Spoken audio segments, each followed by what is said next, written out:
Cub makes these water. It's just water. They put different things in it. Like this one has blueberries and mint. How much is that? It's $2.50. It's kind of expensive. That's a little expensive. You could just buy the blueberries and mint yourself and do that, but I would never do that. Neither would I. I mean, whatever. I buy expensive, frivolous shit too. So I bought one for my brother and I for the walk. The fruit, like you can eat out of the bottle, so it's kind of fun. It's like drinking blueberries. No, it's not. It is eating blueberries by definition. No, it's like drinking them. No, you're not drinking blueberries because you're eating them. But it's coming out of a bottle. That's not how the term drinking is defined. It's not by whether or not something is coming out of a bottle. I'm sucking on the blueberry teat.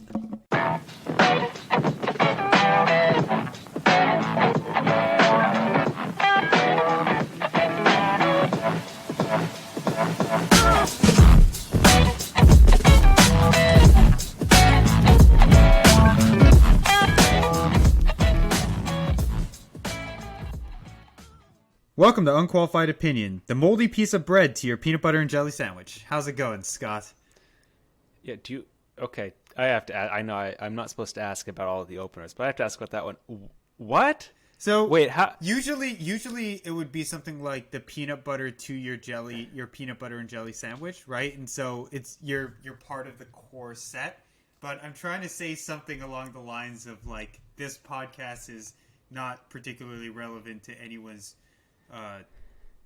core activities in life, and so it's the moldy piece of bread to the otherwise perfect peanut butter and jelly sandwich. I don't know, man. I'm struggling. I'm running out of ideas. Oh no! Once you explain it, it's profound. Stop bossing me.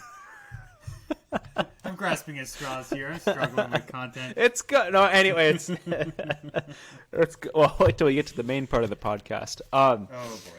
I'm going to Mexico. I'm so happy about that. And who knows, between now and then, there'll probably be an outbreak there too, and I'll have to cancel my trip. But so far, so good. I'm looking forward to that. Mexico? It's late January. Or late December. Going down to Baja. Oh, you're finally doing that trip that you mentioned once. Yeah, I'm not going to do I'm not going to do the backcountry stuff and the camping. I just want to have it actually be a vacation, so I'm staying in hotels. I'm staying in little cabanas. So How long are you going to be going for? 2 weeks. So I get a little...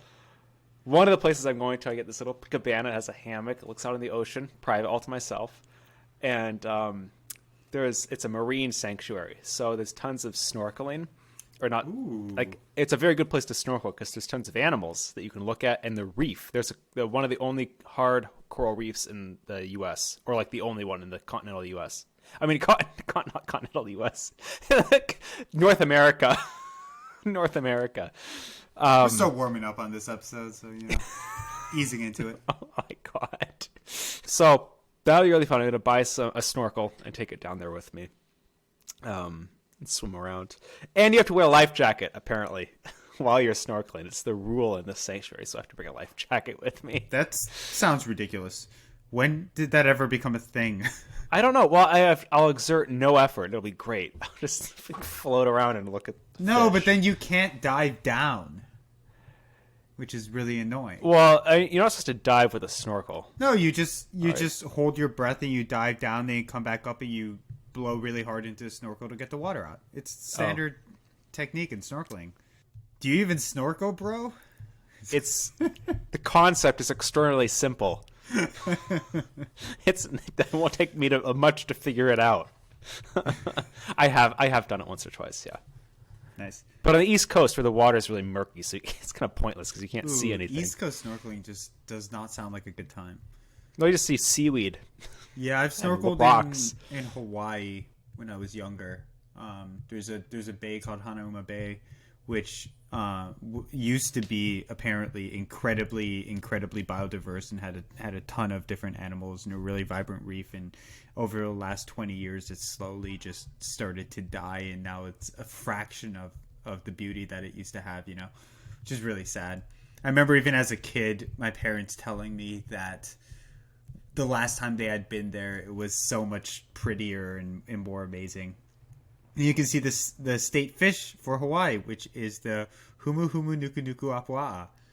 Oh boy. Oh, that's great. Say that again. I hope I had that right. Say I'm not looking it up, again. but it's the humu humu nuku nuku apua'a. I'm looking this up. I just want to see this fish. Oh, it looks so wonky too. Oh, it is. Oh my, that is a long name.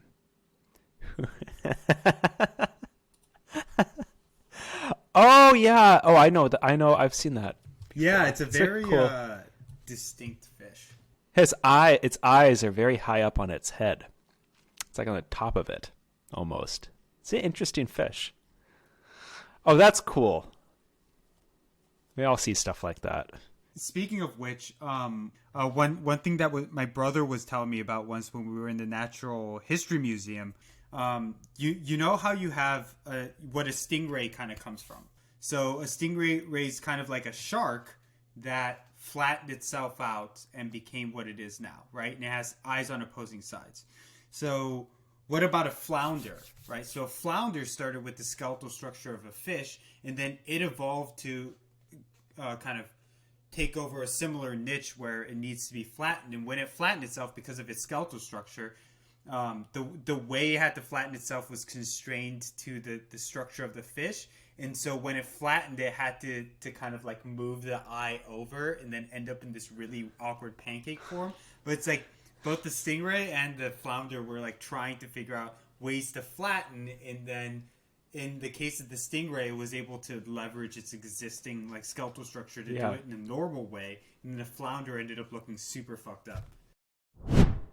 So I've got a trip coming up with my family going to Hawaii. So my brother does field research for his PhD on the Big Island, and he spends like 3 to 5 months a year doing research there. So since he's there now, we figured, because my parents live in Japan and I live over in DC, and my brother's already in Hawaii, that seems like a natural meeting point, meet in the middle. And so going to fly over there mid-December, leave after the first week of January. So hopefully spend 3 weeks there, which I'm super excited about, because it would be nice to just kind of get away and get out of the monotony of, you know, working from home in DC, which is starting to become quite a drag, honestly. So I'm looking forward to that.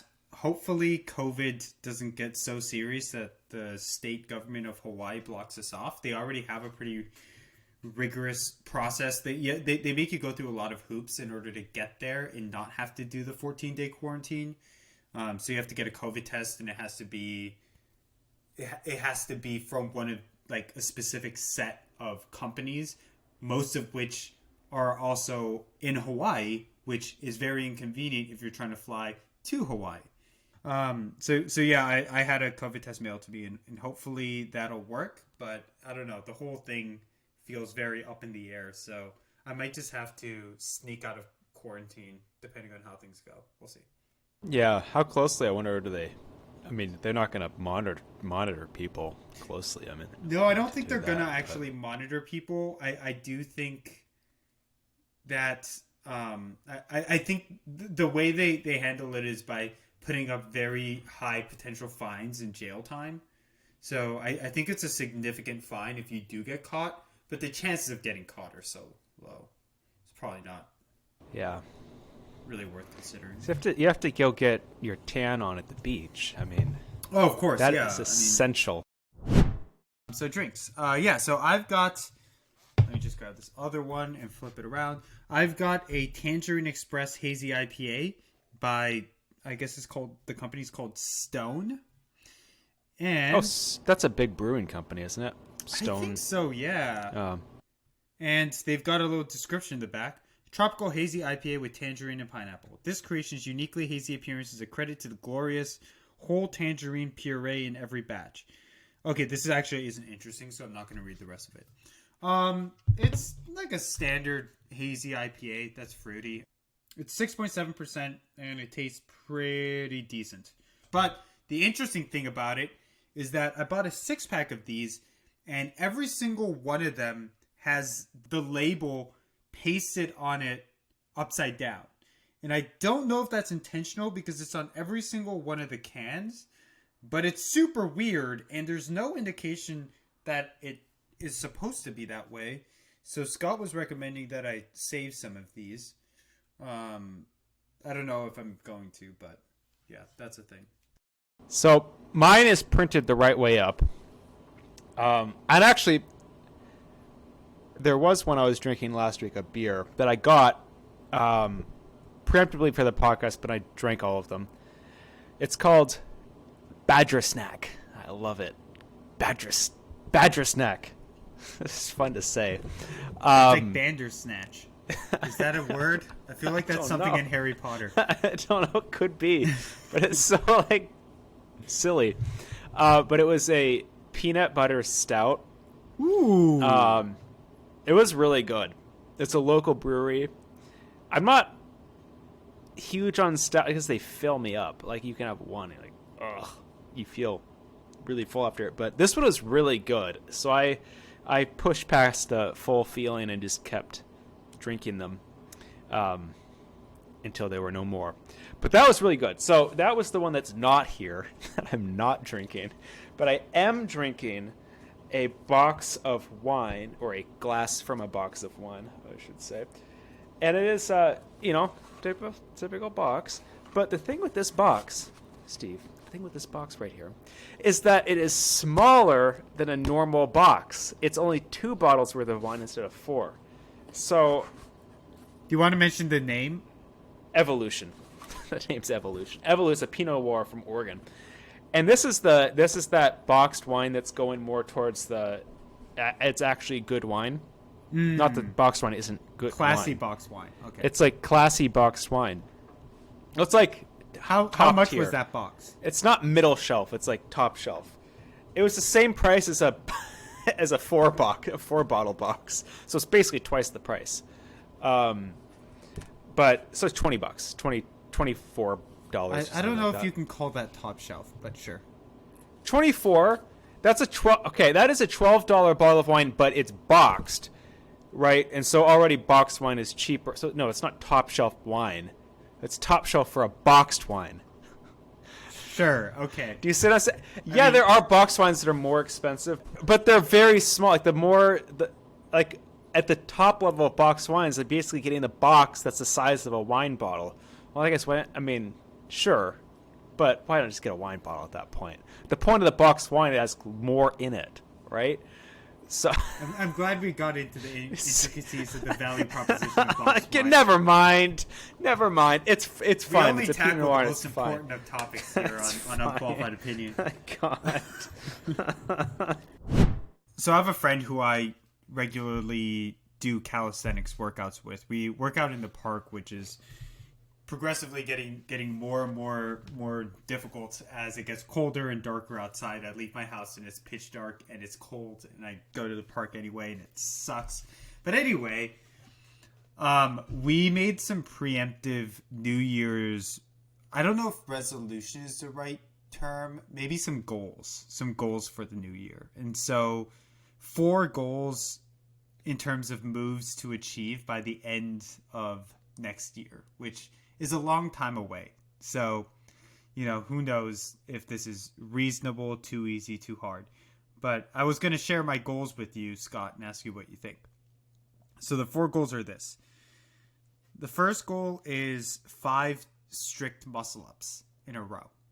So strict muscle-up meaning none of your lower body is helping you at all. You don't move it at all. It stays flat and straight. And so that's my first one. My second one is a 5-second front lever, full front lever. The third one is 3 handstand push-ups. And then the last one is, and I haven't actually figured out how long this one has to be, but some number of second hold on a straddle planche. So a planche is when you do a handstand, but then you bring your legs down and your head up until your body is parallel to the ground. And I want to be able to do a straddle version of that. Now, I think that was the most unreasonable of all of exercises. But what do you think of my goals for next year? You have to achieve them by 2021, 2022. By December 31st, 2021, I need to achieve all 4 of these goals.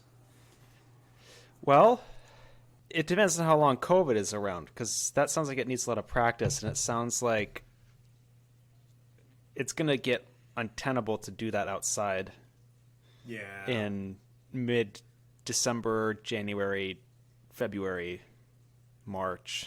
Well, I'm going to try to force myself to go out to the park during the winter and just wear a lot of clothes. Like I went today and I wore, like long underwear, a shirt, and a sweater, and then gloves, and that seemed to be sufficient. And it was around like 5 degrees Celsius, and it maybe will get like 10 degrees Celsius colder at the worst. So yeah, I guess it doesn't get that bad there. No, it's not Minnesota, right? Like I'm not dealing with your winters over here. It's much more manageable. So I think that's great. I think that's great. Yeah, so I was wondering if you want to set yourself some December 31st, 2021 goals. It's so much harder for me because I'm so much taller. It's so hard. My angles are much bigger, Steve. I have further to travel. Yeah, except you know the friend that I'm talking about. He's as tall, if not taller, than you are. So he's short. He's 6 foot. Is he really? Yeah. He just looks short. That's because he's very bulky.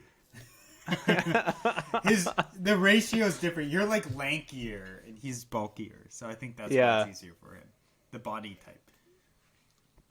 See, I don't know. I'm more like whole fitness. Like, I think for me, a good one would be just get a 6-pack,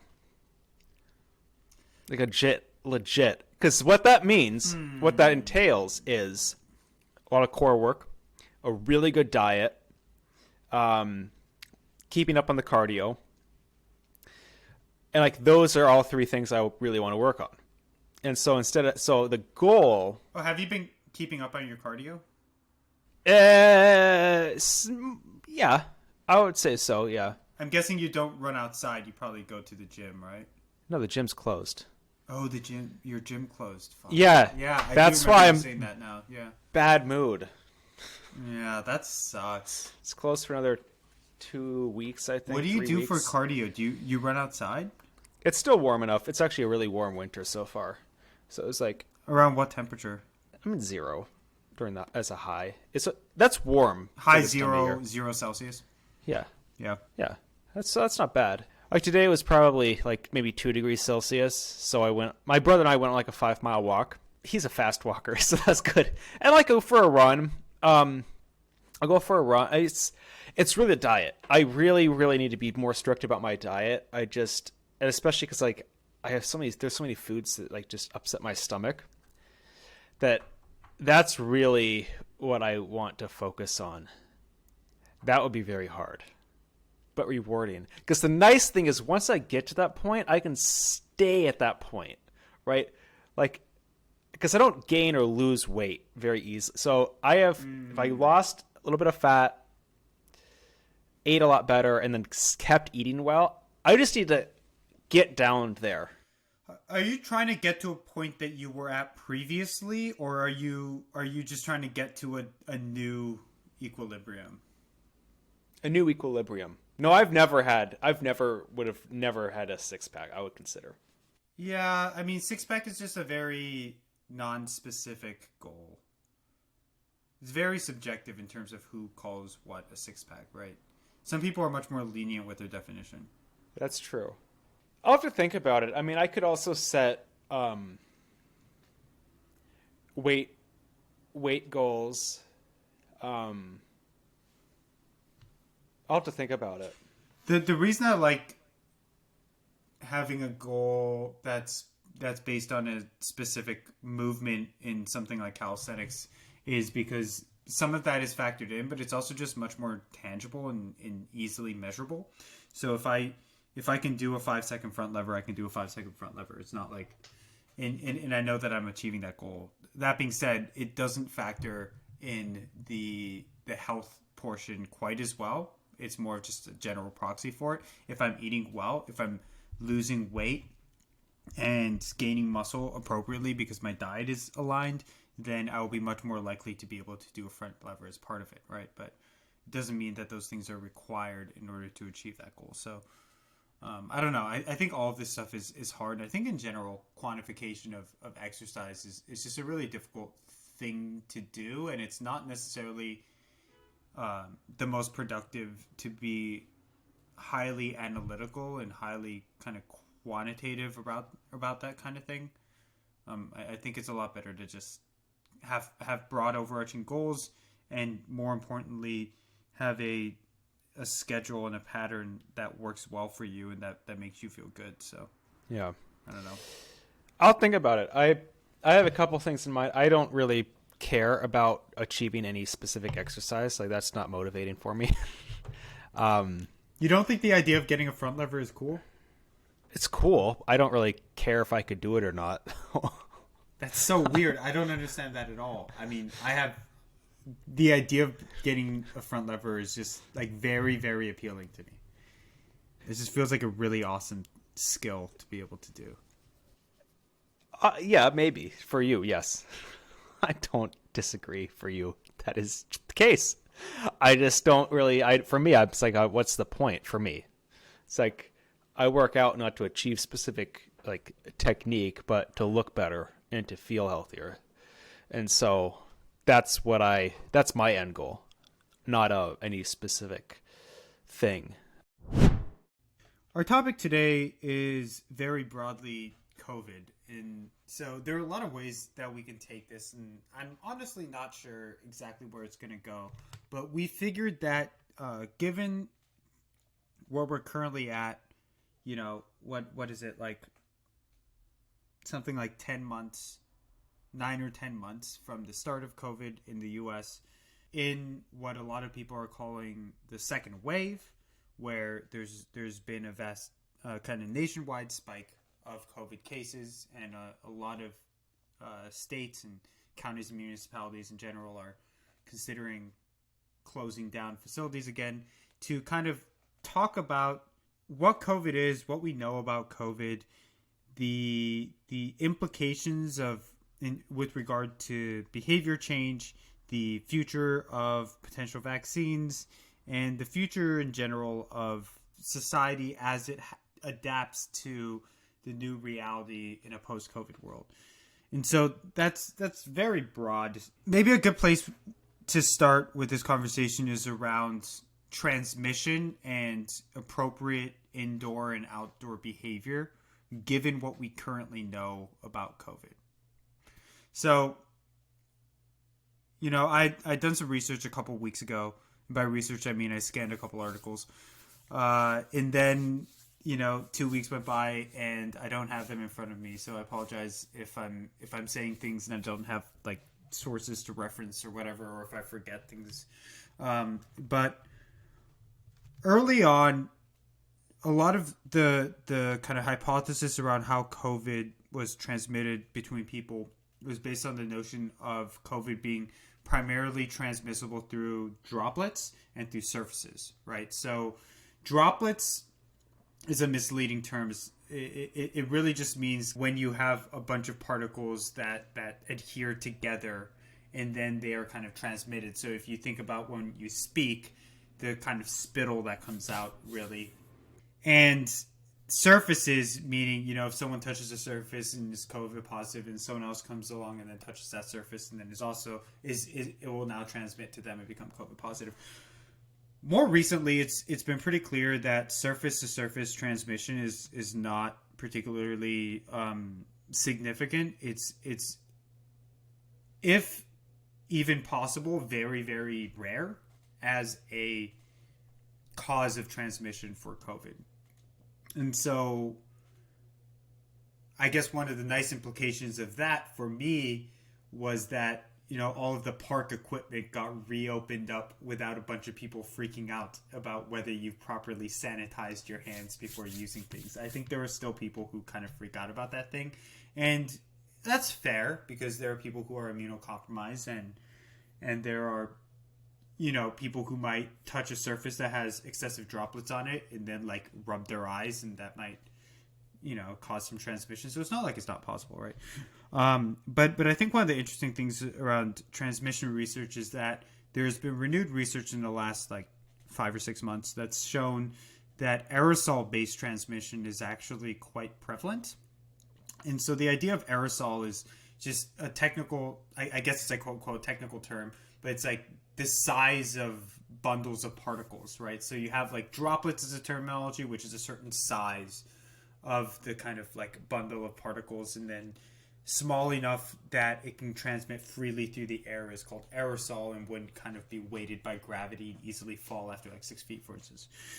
So aerosol-based transmission has been recently shown to actually be quite prevalent. And so what are the implications of that? And I think this is a pretty interesting topic because one of the implications here is that this means that like 6 feet apart mantra that everyone's been saying doesn't seem to be particularly accurate, particularly if you're indoors, right?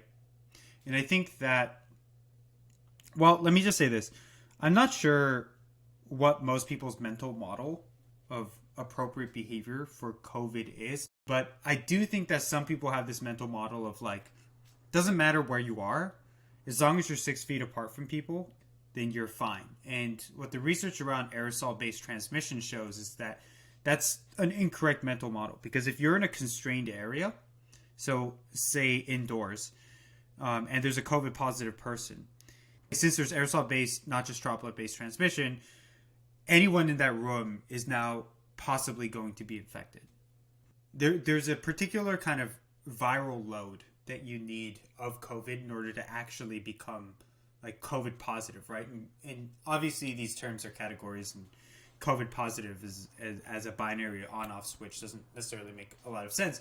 But what does make sense is that for each person, based on their kind of pre-existing conditions, there's a certain viral load that you need to hit in order for COVID to have the reproductive capacity within your system to call you COVID positive. And what's been really interesting in a lot of research that's come out in the last like 4 months is that when you're outside, because of natural air circulation, even with an aerosol-based spread of COVID, it's very, very hard to get sufficient viral load for most people who aren't severely at risk to become COVID positive. And so if you are outside, for instance, and you're passing someone on the street, there's virtually no chance that you're going to give that person COVID or they're going to give you COVID, right? And this is an interesting thing I see all the time where it's like people think that they have to, put on my mask while I pass somebody. It's like, that doesn't really make a lot of sense, right? Unless you're in a crowded area like a line outside where there are a bunch of different people who might have COVID and your viral load might become significant enough that you're going to become COVID positive. It's not necessary to wear a mask, right? Like, you're not going to catch it if someone passes you and they happen to have be COVID positive. And so I've been going on for a while. So do you want to just like jump in and say some stuff? Well, I think nothing about it is 100% one way or the other, right? It's all probabilistic. And it's about one's level of comfort and one's level of ability to judge risk appropriately, which humans can't do very well, just in general. Aerosols, I had this fantastic analogy I heard from a professor. Aerosol, it's a smell. If you smell something, say you smell something cooking, that's an aerosol.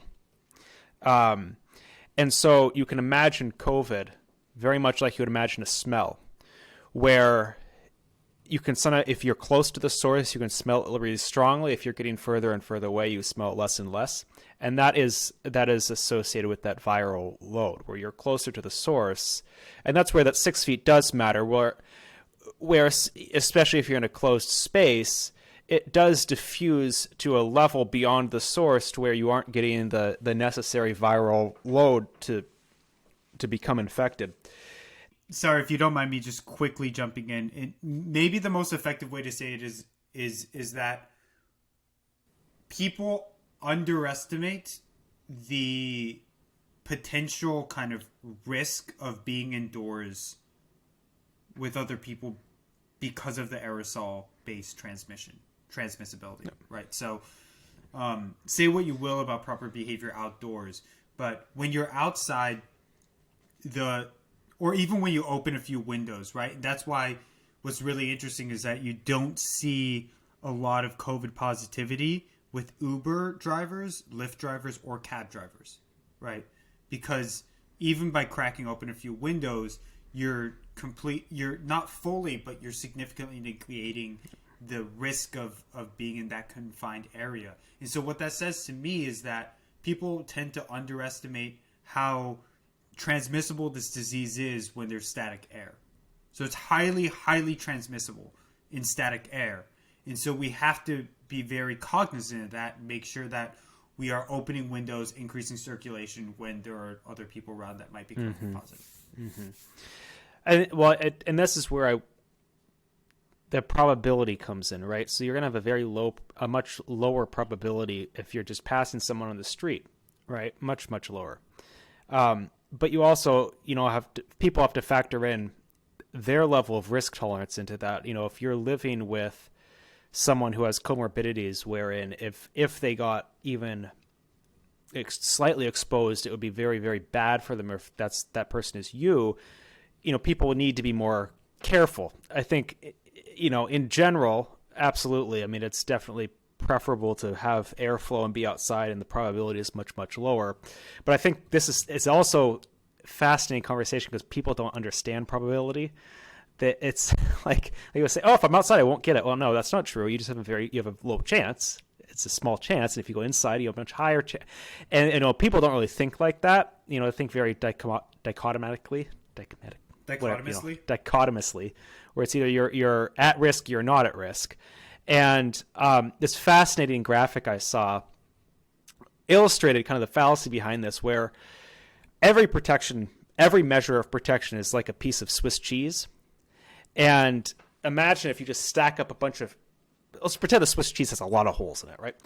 So if you have one piece of Swiss cheese and has a lot of holes in it, it's not, a mask, and that's one piece of Swiss cheese and one layer of protection. That's not a lot of protection, right?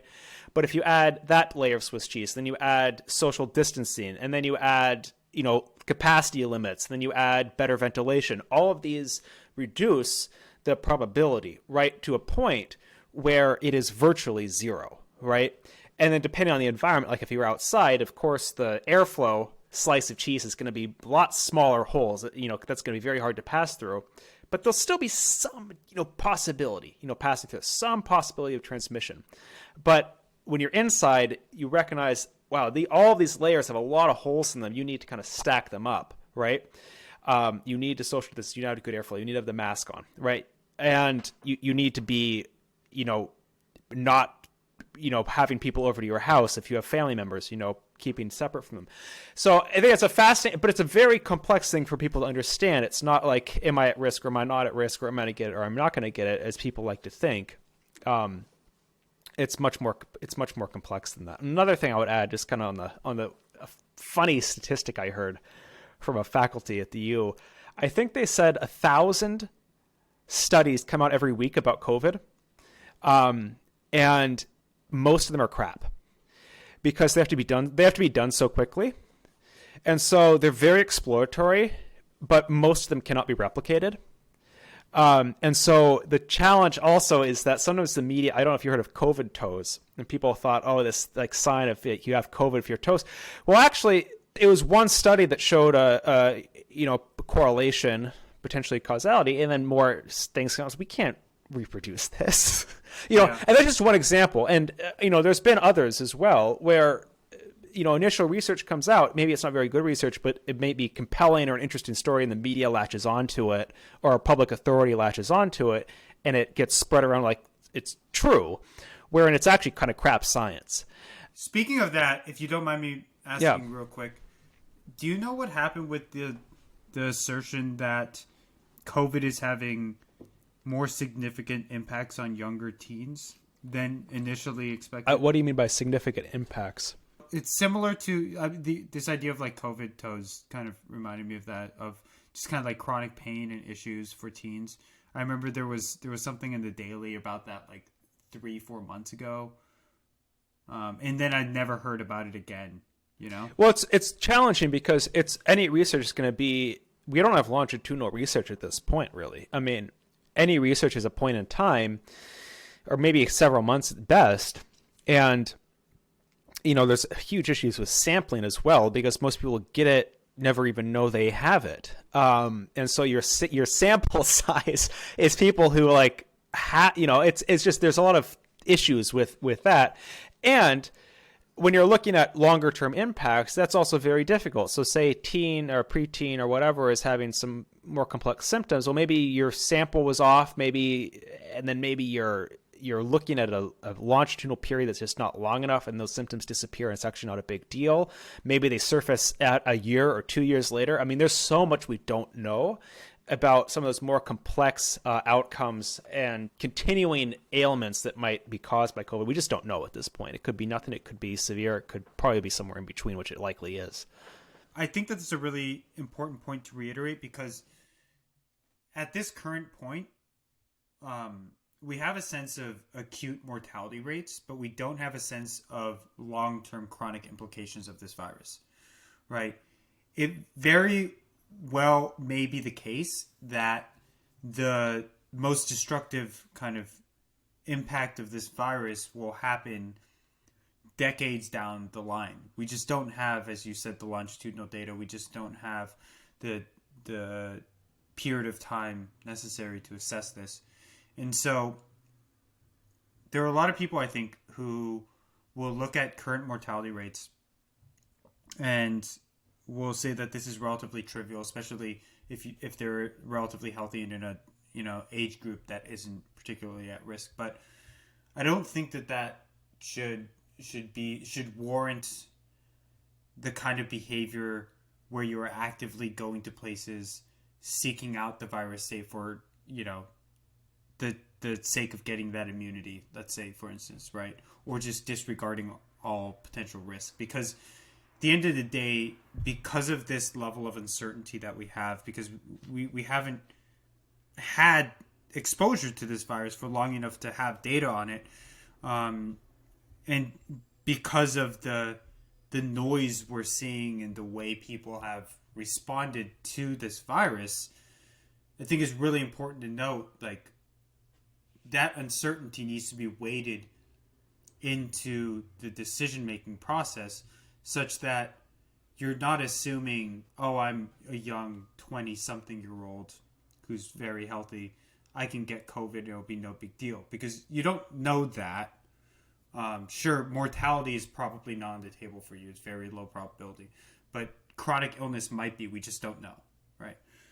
With all that being said and all the scare tactics out the window, like I am personally, and I think that you used this term, Scott, when you were talking about this with me, and I really like it, more kind of risk tolerant than a lot of other people when it comes to COVID.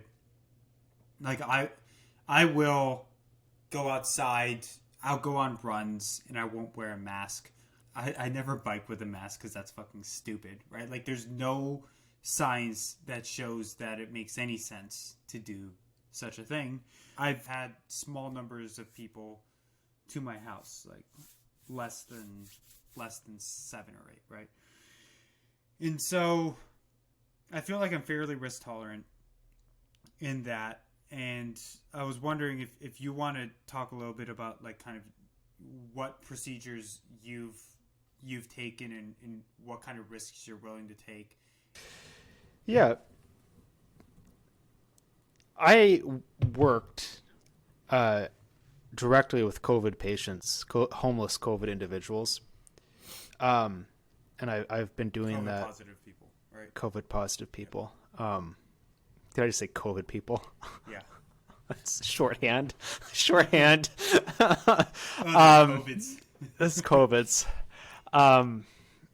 And, that partly desensitized me because one person died.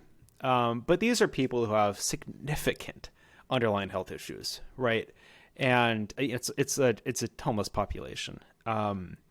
Most of them, the vast majority of them, were far sicker from their underlying ailments than they were from COVID. And everyone, save one, were able to be discharged after their quarantine period back into the streets, unfortunately.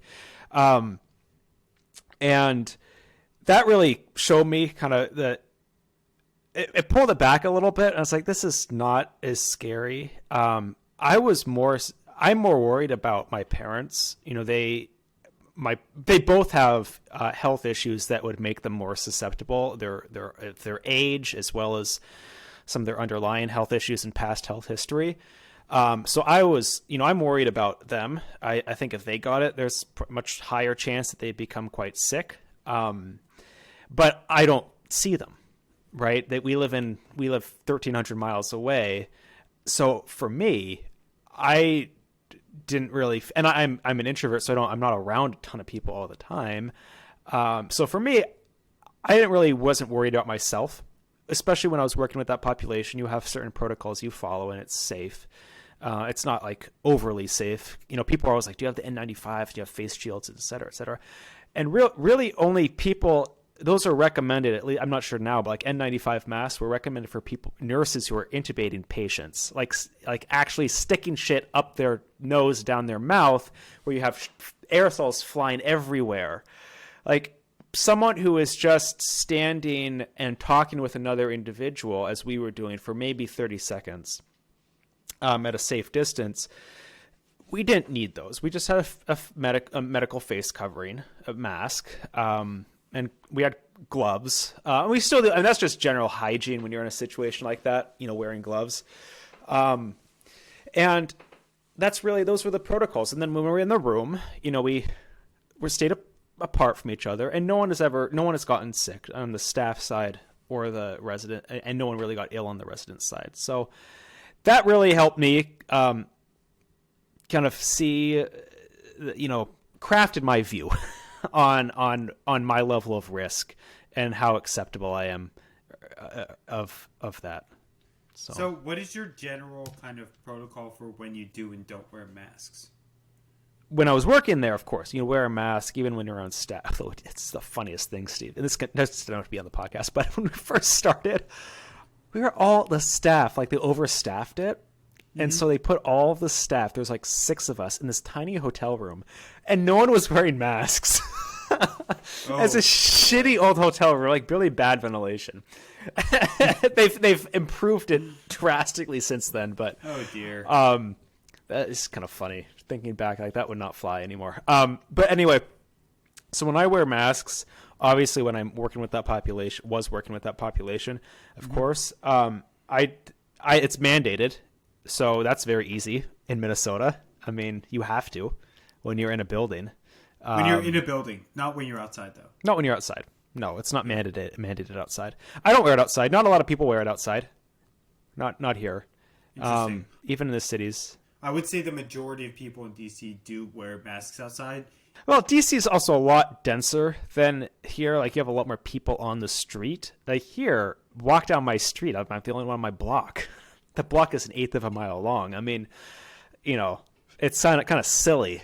It feels very unfortunate to me that the idea of like wearing a mask or not wearing a mask is politicized now, like everything else, which is just really shitty, right? Because my philosophy is I'll wear a mask when it feels like the risk is high enough that it's important to wear one. And if the risk is so trivial that doesn't matter, then I'm not going to wear a mask. So if I'm outdoors and there aren't a significant number of people, I'm not going to wear a mask. I'm not going to wear a mask because someone's crossing the street, you know, like crossing me, like passing me or something on the street, right? And so it's weird because it's like there are a lot of people, maybe this is just more in liberal, denser cities, who would just kind of assume that, oh, you're not wearing a mask at all times, right? At all times, even outside when there aren't that many people. That must mean that you are a MAGA person. And it's like, no, that's not what it means. It means I'm being realistic and pragmatic and looking at the science and understanding that given what we know, there are cases where you don't need to wear a mask, right?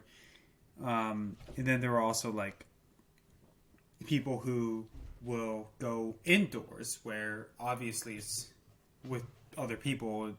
It's obviously important that you do wear a mask and they don't. They're like doing that because they want to stick it to the man. It's like, dude, what are you doing? Like this is a very highly risky period of time. And obviously the person who's not wearing a mask where you need it is much more of a danger than the person who is, criticizing people for not wearing a mask where they don't need it, right?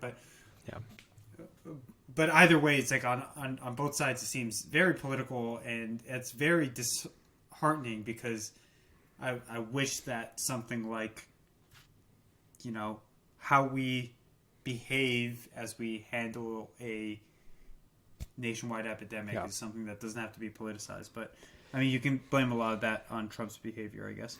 Well, the challenge with that, I think, in my opinion, is that there hasn't been any national messaging on it, or mandates, I should say.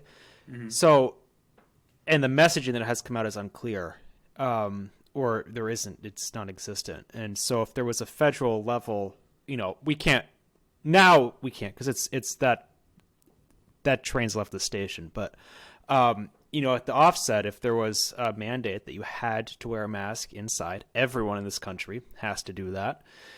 And then it gave clear kind of guidelines on when you do and when you don't. I think we wouldn't have the same issue, right? Because it would have been less politicized, and it would be more like, okay, I understand what the rules are. They're simple. I'll follow them. Everyone does it. And now we're left with this patchwork of responses on a state and city level. City level.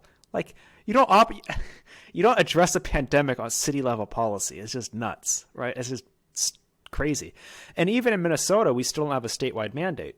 And it's political. Now it's political because the federal government didn't do it. It got politicized. And now our governor, I think, feels like there'd just be absolutely so much political blowback to him and the Democratic Party that if he did do it, it could endanger future elections, or whatever. So it's unfortunate.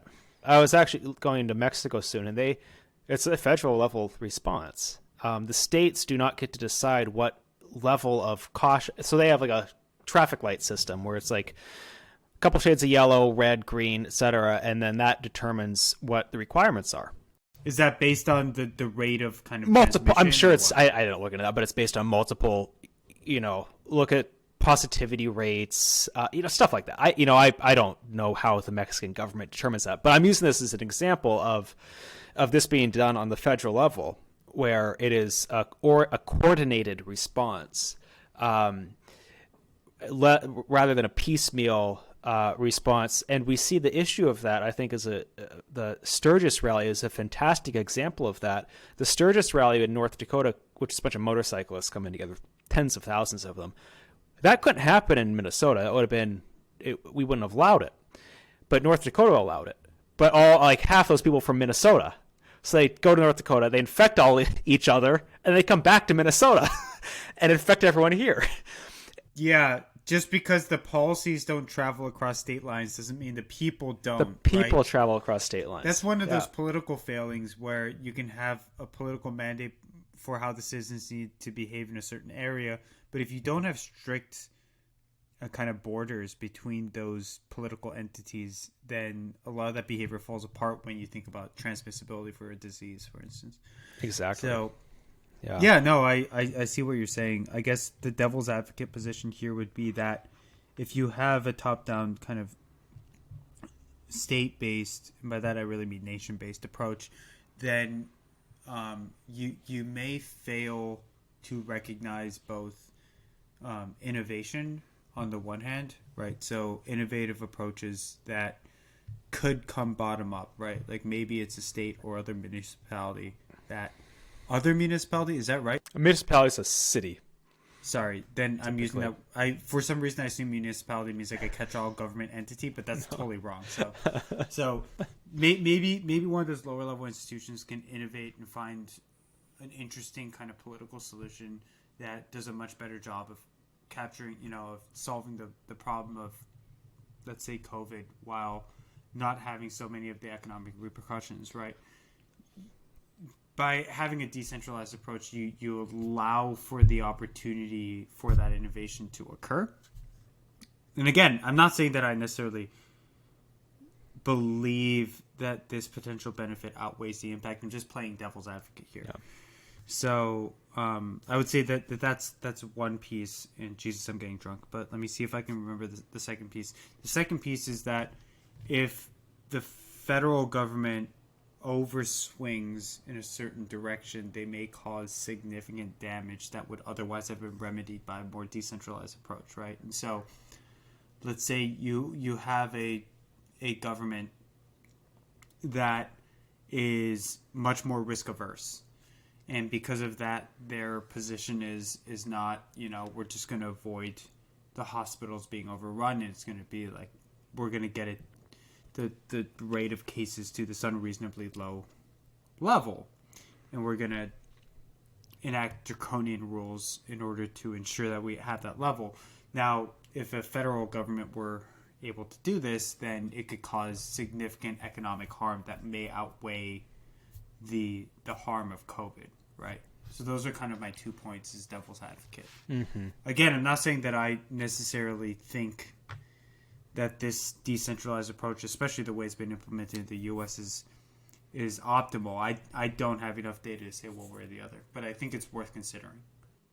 Well, the challenge is, though, those decisions are already being, states are already trying to make those decisions, and the states want guidance from the federal government because they feel that they can't be the first one to put restrictions in place because of political reasons. And so oftentimes they defer, they err on the side of being a lot less restrictive, and that's why we have, the worst outbreak in the world, largely. As far as outbreaks that are tracked by governments that we actually trust to provide reasonable data. As far as that, I think, China, of course, is a little suspicious, although they have, they were able to quash it through extremely powerful federal, nationwide response. If the cost of an authoritarian government response is actually worth it, but then you look at other countries, such as Brazil, also very lax, but you also have to consider the geography of Brazil is one that allows outdoor activities a lot more than most of the United States. Same with sub-Saharan Africa. People live outside, essentially. Business is conducted outside. You know what we need to do? We need to incentivize more development in rural areas. I think that would solve the problem. You just give people housing loans if they're willing to go out to a random farm and bumfuck nowhere. And just give them money for that, and then they'll spread out, and then naturally, boom, we will solve the problem. So yeah, I think that's my policy proposal. That's an interesting one, Steve. I think there's a lot. There's interesting. We always talk about innovation on the state level. I think in a time of pandemic or an emergency is the time that you don't want everyone marching to their own tune, regardless of what emergency it is, be it war, be it a pandemic, be it what have you. It makes it challenging to coordinate. And I think that, again, the Sturgis rally is a perfect example of that, where we now have very high, some of the highest deaths in Minnesota occurring now, largely because of that rally that we couldn't control. It's, again, people travel, and our policies, regardless of whether the policies are about pandemics or about trade or about what have you, the policies don't travel. And that's an unfortunate reality. So I was mentioning, I can't remember if this made it on the podcast or not because I wasn't paying attention, but that my gym is closed again in Minnesota, and I go 5 days a week when it's open, and was gonna maybe start going 6 now that it's cold out, and so I can't really do anything outside. And with it being closed, and that was my big thing, like somewhat social. I know I'm not social at the gym as much as like you got to know people, Steve, but I've started to recognize people, which is just kind of fun. It's just like, hi. Like even that, like that's the level of social interaction right now that is nice, even because there's no other social interaction is just like that. Anyway, I digress. So the gym closing was a part of a new more targeted closing in Minnesota. We had, of course, everyone had a general lockdown. Most everyone had a general lockdown in, God, whenever that was, March, April, May, sometime earlier this year. And that was lifted and things were back up and, limited capacity, but you don't really notice too much. And Minnesota, of course, as you may know, Steve, the Midwest had a big spike, really big spike. All of the Midwestern states. In Minnesota, I think we do better here. I think more people follow the policies. People are a little more cautious. And we have a much more knowledge-based economy than the states around us. So a lot more people working from home. So we were the kind of slower to catch up, but we did catch up because, of course, borders are porous, and those the COVID traveled into Minnesota as well, and so now we're back up, and we had that shutdown that was announced 2 weeks ago. Luckily, it was a little more targeted this time, based on science a little bit more than the previous time. We know now that things like getting your hair cut, things like getting a tattoo, where it's one-on-one interaction, it's in a well-ventilated space, people have their masks on, you're not around there too much, and you keep capacity limited. So capacity limitation, a really big thing. That's okay. Those stayed open. Restaurants, unfortunately, places where people gather in larger numbers are now shut again. And it's challenging because on one hand, you recognize that, yes, people can't control themselves. they just, and bars were actually a big issue. Bars were a really big issue in Minnesota. But, things like gyms and yoga and things like that where people have to keep their masks on, there's pushback. People are in Minnesota, so they'll go along with it. But it's been tough because the science also doesn't necessarily fully support gyms as being, especially if everyone has their masks on and keeps apart from each other and you limit capacity, as being a huge spreader of the virus. And yeah, it almost feels more like a signaling mechanism, way to say we are taking this seriously rather than a science-driven approach, because it makes a lot of sense to say a bar where people aren't behaving properly, that we've seen consistently is a significant spreader of this virus.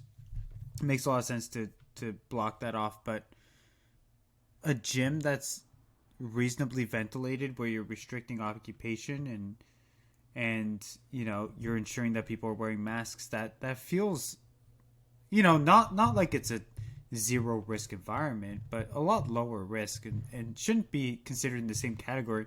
And especially if you add to that the fact that your general health is very much correlated to your level of risk of COVID, where if you have the opportunity to maintain, a healthy lifestyle, you're much more likely to have a strong immune system and much more likely to be able to fend off the disease. So it almost feels like shooting yourself in the foot to be saying that we're going to actively restrict people's ability to exercise, especially in a place like Minnesota where it's so cold, and it's not like you have alternatives to gyms, really. Yeah, not really.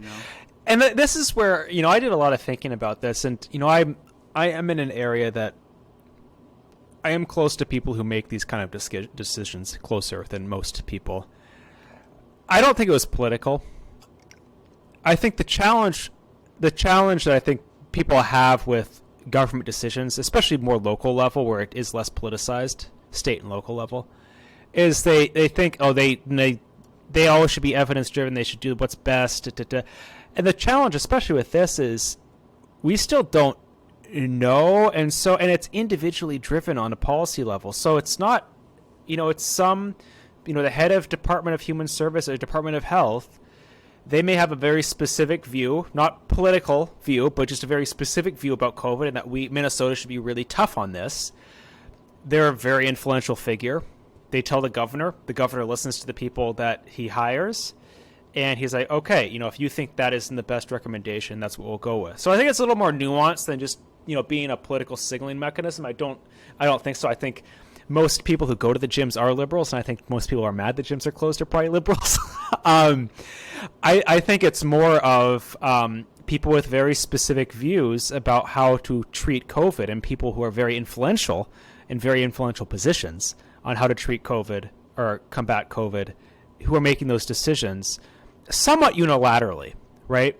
And this is where, you see a lot of interesting dynamics in states where legislatures, state legislatures are much more political than the executive branch and the administrative function of government, really saying, well, you're making these decisions unilaterally under emergency declaration. We want to have more role, because under an emergency declaration, which Minnesota's under and many states are under, governors have a lot of power to make these kind of decisions, and there's really no one to question it.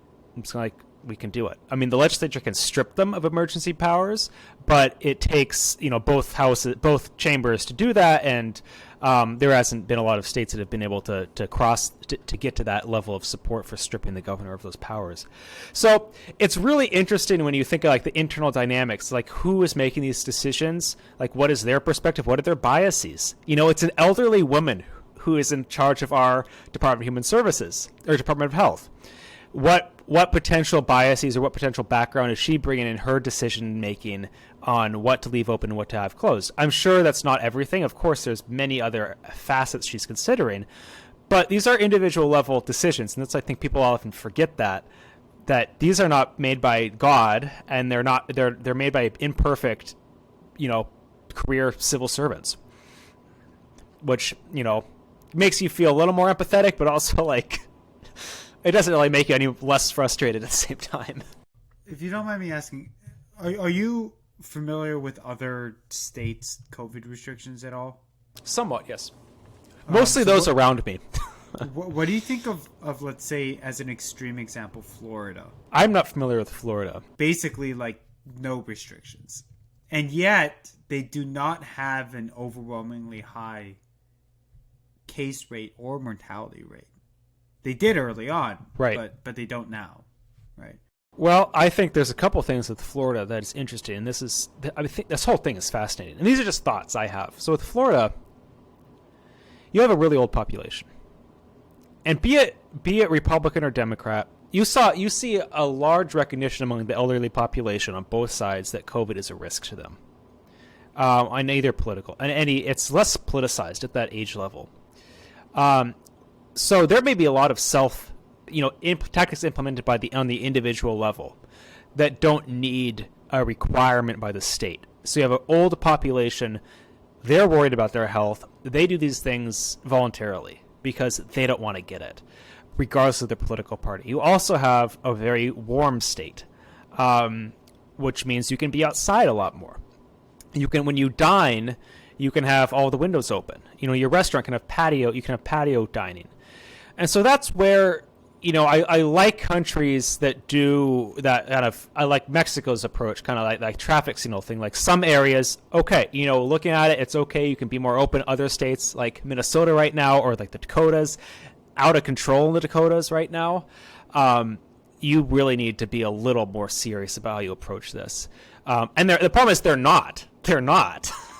Yeah. What you need, it sounds like to me is one, a really good sense of where the state is at in terms of your data and your analytics and your tracking.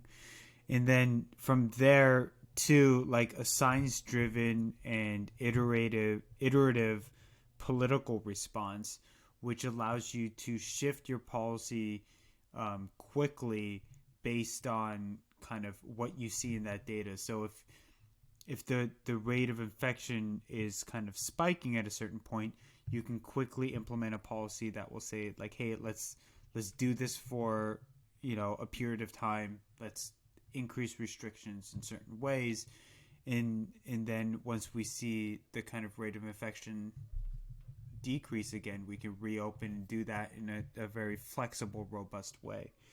And so I'm not sure exactly where or even if that's happening anywhere. But the big challenge with that, of course, is communication, because the public is stupid. I say that.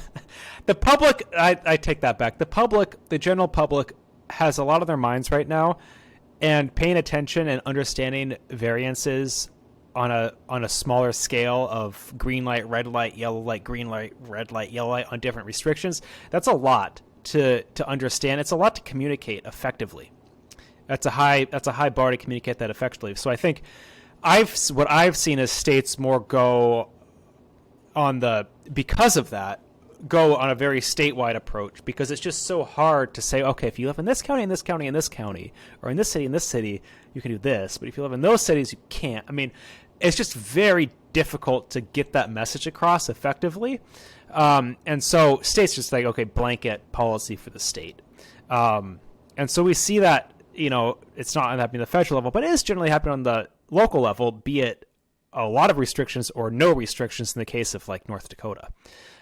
You also see a lot of the specific policies not necessarily being based on science, but based on like simple pragmatism. So, for instance, one of the things that was astounding to me is when we were at the airport in Vegas, there were a ton of people with their masks off just because they happened to be sitting at a table that would potentially serve them drinks or food, and that didn't seem like a very objective reason to have a mask on or off, right? And so there are a lot of different rules that are put in place simply just out of pragmatism and efficiency, and I think it is important to recognize that. It's important to follow those rules because we need some semblance of order, but also not to necessarily vilify someone who is potentially like stepping slightly out of that rule because maybe they have a reason to do so, right? Maybe they're being a dick, but maybe not, right? Like, so like maybe for the first like 3 seconds when someone stands up off their table and they don't have a mask on as they walk to the bathroom, you don't vilify them and treat them like some terrible asshole because they're not following that rule when you're sitting at your table having a drink without your mask on, right? Because there's like literally no reason for you to do that. There's no like scientific basis for you to say that he's like increasing risk in a way that you're not. Let's talk about the vaccines. So this is one area of research that I was hoping to get into, and I didn't really get to do a lot of it. So unfortunately, I don't have a lot to say here, but I'm curious if you've done some research into this. The limited thing I know is that there's the Pfizer vaccine right now, and there's another one. There was Moderna, is that right? Yeah. Is that the right name? It's something like that. And then there's the one that got their like iffy data. It was that third one that had to get paused. It starts with a T or something. AstraZeneca. That they were doesn't the start ones. with a T. That's an A. But, it has a T in it, but yes. If we're playing Hangman, then sure. I think that applies. Can I get a T? All right. Yeah. All right. So okay. So anyway. So I don't know anything about the AstraZeneca stuff, but I do know that, or correct me if I'm wrong, because maybe I am wrong on this, but both the Pfizer and the Moderna ones are novel, like mRNA based vaccines, right? What I think is interesting about that is like this idea of, okay, like how safe is the vaccine? Because when you say we have a novel like transfer mechanism to generate a vaccine, then it's very easy for anti-vaxxers to say like, well, obviously there's way too much risk here. I'm not going to do this. Yeah. This is going to cause me to mutate into a lizard person. And I don't want to work for Michelle Obama. Right? So what? I've not heard of that one. Folks on Reddit will know what I'm talking about. I don't want to know. So there are people who say that, and then there are also people who say a vaccine is a vaccine and it's always safe, and there's no reason to ever question the validity of this vaccine. And I don't think either approaches are appropriate, right? I think there is a middle ground here where it's like vaccines tend to work very well. There's a period of time where you need rigorous testing in order to ensure that it works well. And there is increased risk when a novel mechanism for that vaccine is introduced, like in the case of these new vaccines. And so compared to most vaccines, given the the speed of it and the novel mechanism that's used, it's appropriate to be hesitant. Mm-hmm. That's not to say that you shouldn't get the vaccine, because, you know, at the point at which the regular public can receive this vaccine, it will have gone through many trials of many thousands of people. Did you know the UK has approved the Pfizer vaccine? Did you hear that? I didn't, but my thought is great. Let's have as many people as possible do this thing before I do it, right? Let's have all the English do it. There's actually a lot of blowback because a lot of people don't think they waited long enough to approve it. Well, selfishly, I hope they all take it, and I can see the results, and then I can decide for myself. Again, like I think that the most rational response at this point, given what we don't know, is like a wait and see approach, right? Yeah. Because the government says we have a vaccine is not enough reason to take the vaccine. Because the government says we have a vaccine that uses a novel like mRNA strategy isn't sufficient reason to say I shouldn't take the vaccine, right? Instead, it's kind of like I need to wait and see more data. The biggest risk being that if there are chronic implications that will manifest themselves several years down the line, then there isn't enough of a time window to wait, right? The optimal strategy here is to hope that everybody around you takes the vaccine and you receive herd immunity, and then you don't have to take it. However, if every one of us did that, then we would be stuck with COVID for years and years, because not enough people take the vaccine to receive herd immunity. So that's the interesting other kind of like dilemma there. Yeah. You know, it is heartening to see the CDC still held in such high regard. You know, it is still seen globally as the gold standard for approval, even with, I'm sure, the myriad issues with it. And I think the fact that England went ahead, the UK went ahead and approved the Pfizer vaccine before the CDC did, with all of the pressure from Trump, says quite a lot for the people there who are sticking up for doing it the right way.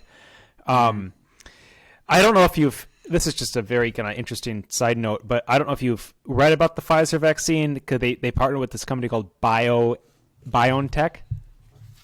Okay. I would look it up. Just, everyone look it up. It's just a fascinating story. BioNTech is a husband and wife team, and they're the ones who developed it. It's a husband-wife team. It's like amazing. And then Pfizer funded it, essentially.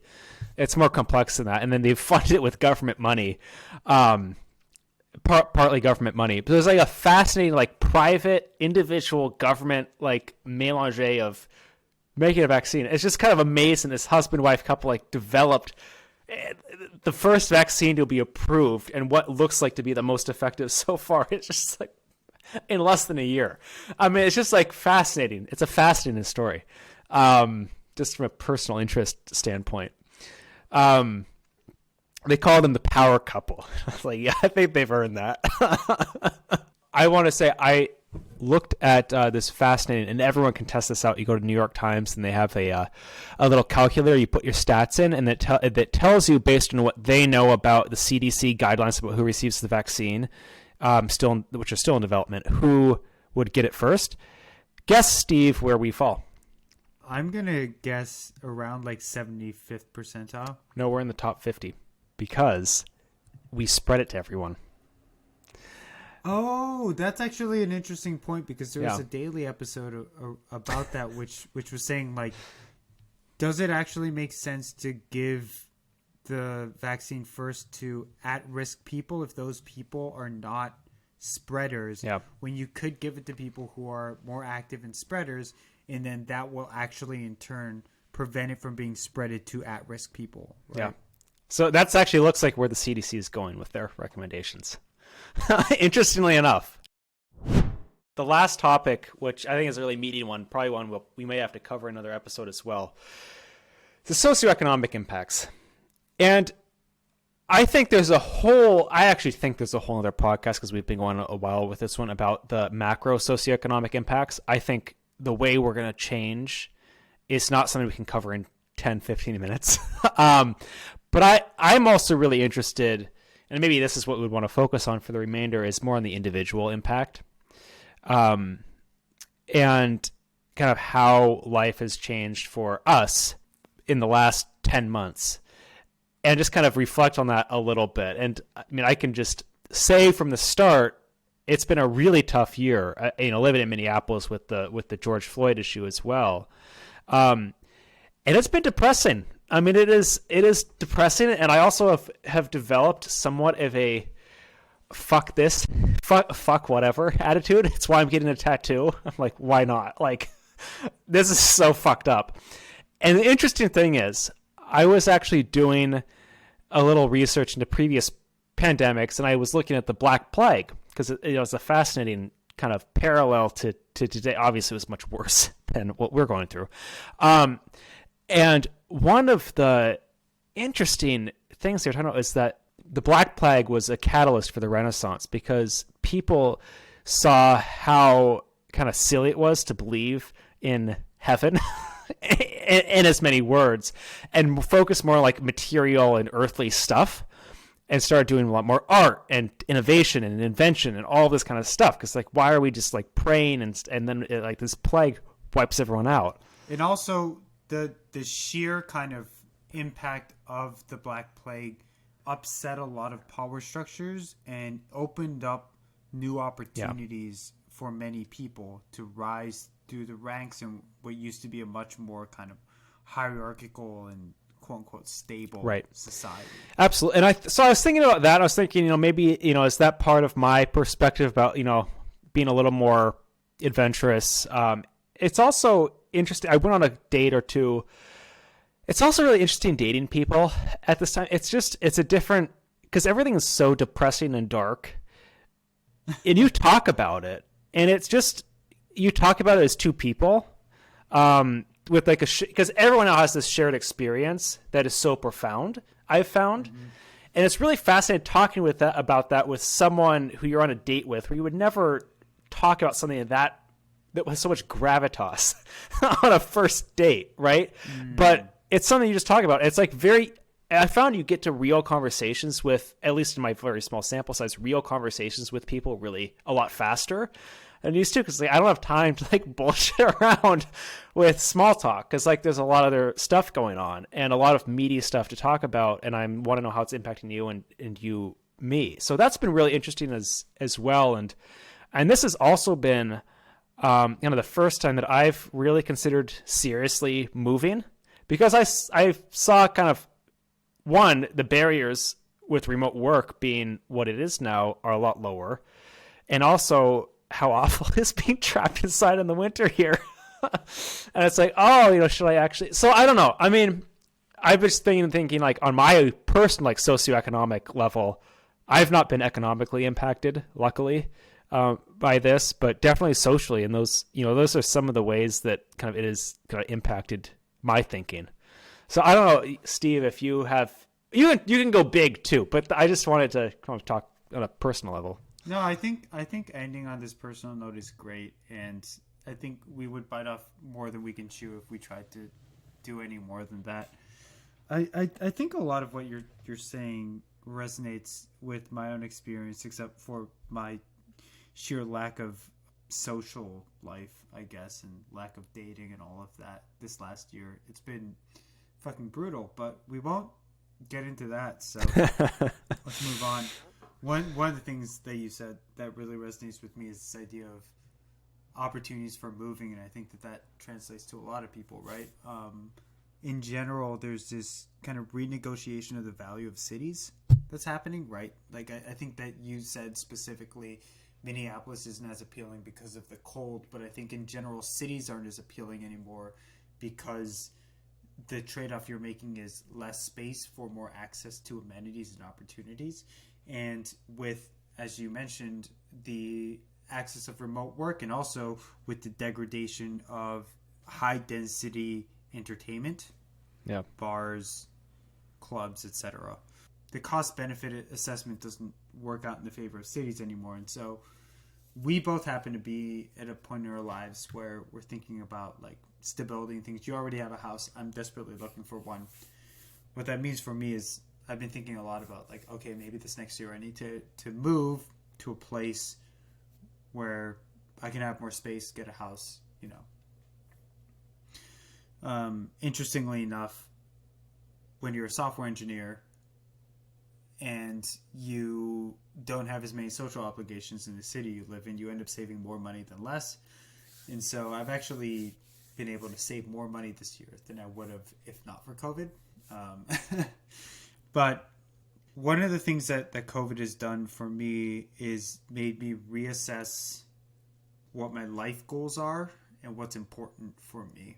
I think it's a lot easier in a pre-COVID world to kind of just skate through life. And I think that with COVID being such a jarring kind of interruption in that, it's forced me to, you know, think a lot more about what I actually want for my career, for my living standards, for where I want to be, the people I want to spend time with, and renegotiate a lot of those things. It's not like I did a lot of that particularly well, but I think it's a forcing function for that. And it's a forcing function for a lot of people, right? It's kind of a tough thing to tangle with. Part of what I heard when you saying is kind of who you want to be around, and for me, it's just been as someone who's more introverted, who got enough social interaction just going to the office. And there's people there I like and like to interact with. And now it's like when you go so long without like in person, just having someone there. Yeah. Like it is so odd. Like I met my brother for a walk today.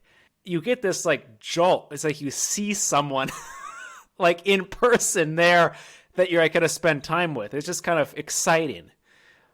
And it's weird. It's like you realize how important like that physical closeness and that connection is. It's weird how significant it is. Yeah. It's just like such a better mood afterwards. I mean, and I never realized that because I wasn't starved of it for so long. Yeah, it's almost like beforehand we had too much of that, and now it's just all gone. And now it's gone. You realize how important it is just to being human. And that's why also I'm also a little worried about like the future. I'm sorry, I'm going down a rabbit hole right now, but the future workforce, employers, especially those who are not as creative employers, are going to find it really attractive to put everyone remote because it saves so much money. And again, this was kind of what I wanted to get into, but I'm not sure if we have enough time for this. But I'm hearing certain, podcasts and articles that are talking about how COVID has proven that the future of work is virtual. That's not true. Which, again, is like very elitist because the majority of the workforce is not remote, right? Like most people are service workers and none of that's gone remote, right? That's a very elitist perspective. But I've read articles where people are talking about how this is this amazing opportunity where people can live wherever they want, work from wherever they want, and all still communicate and make it seamless and still make productive, products and be, scale companies and stuff. And my thought is like, that's not good. That's not a good thing, right? Like moving toward the default being remote and not having offices. Like I'm a software engineer and I've worked the last 9-10 months without going into the office and it's fucking miserable, right? Like not having that human connection, like you're losing something very, very significant there. Yeah. And to trivialize that and even worse to laud it as some kind of achievement and progress, it feels very, very misguided. It's very backwards. It's just I totally agree with you. It's like dystopian in a way. It's kind of like, sure, can you see improved efficiency? Maybe. Is it worth it? Like, is it worth it? And also, I'm sure some industries lend themselves better, but yours and mine, I mean, I define like a creative sector, a creative economy really broadly. I would consider you in the creative economy and myself. It's like you need to use your mind, like interact with other people and come up with new solutions and ideas. You absolutely lose elements of that if you can't. There's a physiological component of seeing someone that helps you be more creative if you can see them in person and run into them and have serendipitous connections. I have found it so hard to be creative and innovative when you have to schedule everything. It's like, this is our time to be creative in this 30-minute Zoom call right now, so get on it. Like start being creative. Your call expires in 10 minutes. You have Make sure to be as creative as you can. Instead of like running to someone, going to get coffee. Like, and having this amazing idea. I mean, there's something there that, and I don't know if the people, stating this don't work in those kind of industries. I could see it work for some like call centers and that kind of thing. And it works really well for some people if they have to balance, family, etc. But I think what the pandemic has really shown is how absolutely fundamentally important it is that you have a human connection. And I think it'll be very interesting future podcast topic to talk about, the implications for this on workplace, on automation, on relationships, and how it's going to impact our thinking around that. I think it's going to be pretty significant. It may be kind of slow to occur. We may not notice it happening, but I think if we didn't have a pandemic versus we did, and if you put say a Rick and Morty episode and put those two on the same course, universes, I think those universes would branch off. I don't think we're going to go in the same direction as we would have if we hadn't had this. And this is, so it's kind of exciting to think about. And I think that's a great place to end it. So hopefully we don't end up in the dystopian version of that. We end up in a place where we actually recognize, to your point, the value of human connection instead of trying to trivialize it because we're able to overlay a lot of what we've lost with technology and antidepressants. So go on that note, see see you next week. See you next week.